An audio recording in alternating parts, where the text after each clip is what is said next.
let's learn how you can remove end-to-end encryption to Messenger application.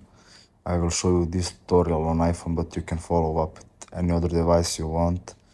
Before we start, I will have to tell you something, and that's you can't really remove end-to-end encryption. The only way is to delete the chat with the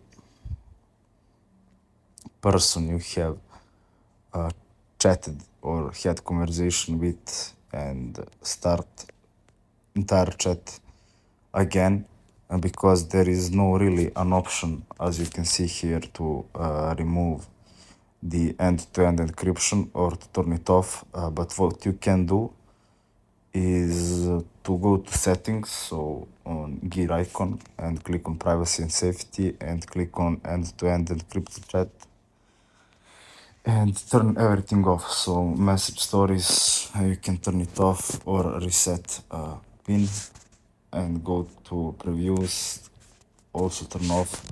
Now security alerts, manage security alerts. Once you open this, you will have to turn both of these options off, and that's really everything you can do besides deleting the chat.